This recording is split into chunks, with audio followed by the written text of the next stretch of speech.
making this home. And when I come home, we make it home. We enjoy it. You know, friends come over, family come over. We have cookouts. Like, you know, even when my teammates come in, you know, this is how it is when I'm home. You know, it's a family atmosphere. Everyone enjoys it, and we're very hospitable. Another one of the standout moments from the Open Gym series, other than Rudy Gay's shoe closet, was that night that you guys got to spend at Kyle's house in Philly. What stood out to you about that night? Because I know we asked you some of your key moments and you felt like that was something that set this group up for success. Yeah, you saw how tight these guys were right from the beginning. Even before Rudy was traded, they were all really close with obviously Q and Rudy and AG, but they've been a tight knit group. You hear it all the time how much they're a tight knit group, and I think another element to that is a lot of these guys, Steve, Gravis, DeMar, Kyle, they all have is newborns, and they all have kids, and they're all experiencing new parenthood at the same time, and that really, really brings them closer together. I know DeMar and Kyle are really tight because of it, but this group has got a special bond, you know, now with each other, and it shows on the court. It does. Nav, for you, you're very much an insider. You met Kyle Lowry when he first got here, and you know Kyle Lowry now as he exited at the end of the season. What have you seen as the difference in that young man? Well, he's matured a lot in everything, as a human being, as a player, and as a teammate. And it's amazing. And I believe where we ended, you watch us, what we do next year with this group of people. It's going to be big. Dan, now you're on the planes, you're at the pregame meetings, you're doing the interviews. What was the difference you saw in the group as the year went on? Confidence, ambition, and more expectation, especially when they started putting that first number of wins together.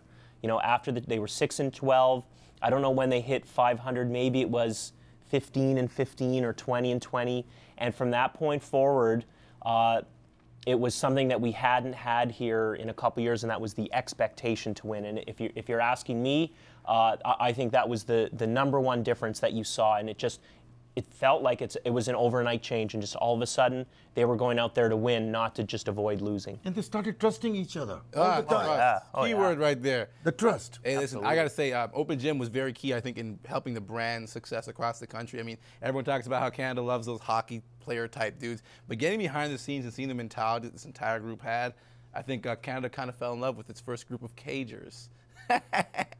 Listen, so we have this very special 1-minute clip that Jeff has been so kind as to provide us with. Set up the clip for us. So this is near the end of the next episode. This is the day after they got eliminated. Obviously, they were on such a high leading up to the end of that series, but you know, all of a sudden they're cleaning out their locker when they felt like they should be going to Miami. So it was tough. It was all right, tough. You picked a somber moment. So here it is, the 1-minute teaser clip for episode 9 of Open Gym Season 2. Here we go.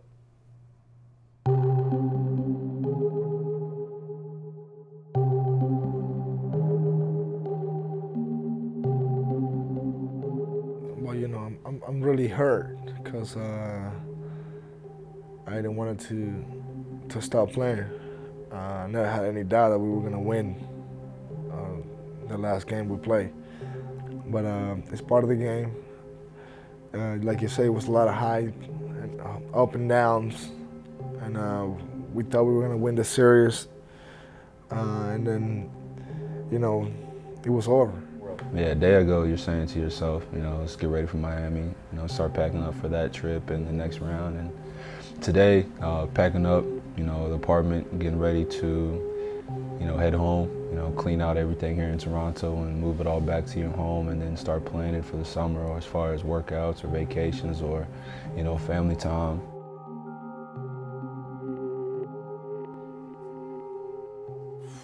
Wow, everybody take a breath.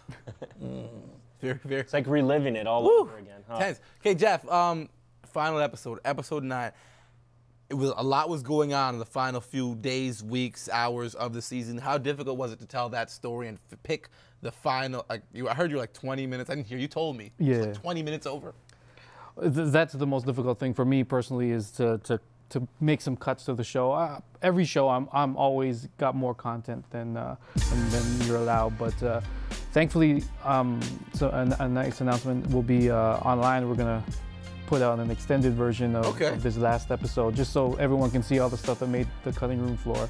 All right. But it is. Cut you off here. I gotta thank someone. Yeah, no doubt. A very special thank you. We gotta deliver. At Mo Raptors fan, the biggest Toronto Raptors fan, the biggest Sherman Hamilton fan. Yeah, no doubt. We love you so much. We love you, Mo. Thank you for coming out. Thank you for supporting us. You're beautiful. We love you, Mo.